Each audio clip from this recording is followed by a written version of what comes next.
তোমার বাবা মারা গেছে, চলো এই বীজ দুধটা এবার তোমার মাকে খাইয়ে দেই। চলো। আমার ছেলে এখনো বিয়েই করেনি, বৌমাকে নিয়ে আমি একই স্বপ্ন মা, দেখলাম। মা টুম্পা বাড়ি থেকে পালিয়ে এসেছে, তাই আমি মন্দিরে গিয়ে ওকে বিয়ে করে নিয়েছি। মা কি হয়েছে তোমার? টুম্পা, মার জন্য জল নিয়ে এসো। কি হয়েছে? কি হলো মা? জল? এই নিন মা জল খান। না না, আমি তোর হাতে জল খাবো না। আরে কি হলো? নতুন বৌমার হাতে জল খেতে চাইছো না কেন? জল খাবো না। এই দাও তো বৌমা, আমি খেয়ে দিচ্ছি। না, তুমিও খাবে না। এই যাও তো। আরে আরে খেও না। তুমি ঠিক আছো তো? মস্ত পাগল। এই চলো তো, আমি একটু বাজার থেকে চা খেয়ে আসি।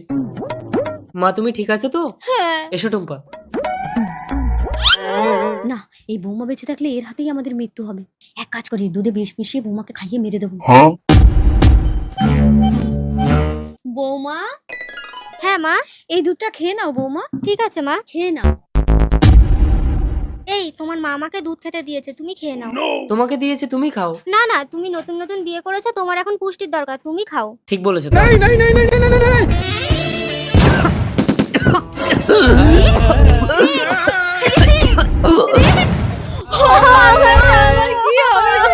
আসুন পুলিশ অফিসার, আমার বৌমার নতুন বিয়ে করে এসে আমার ছেলেকে মেরে ফেলেছে। চলুন থানায় চলুন। দাঁড়ান, আমার মেয়েকে কোথায় নিয়ে যাচ্ছেন? তোমার মেয়ে দুধে বিষ দিয়ে আমার ছেলেকে মেরে ফেলেছে। কিন্তু দুধটা তো শাশুড়ি মা আমাকেই খেতে দিয়েছিল। তবে এই কি ব্যাপার? আমি স্বপ্ন দেখেছিলাম বৌমা দুধে বিষ মিশিয়ে তোমাকে মেরে ফেলেছে। আমাকেও মারতে চেয়েছিল, তাই আমি বৌমাকে দুধে বিষ মিশিয়ে দিয়েছিলাম। কিন্তু বৌমা দুধটা ছেলেকে খাইয়ে দেবে আমি বুঝতে পারিনি গো।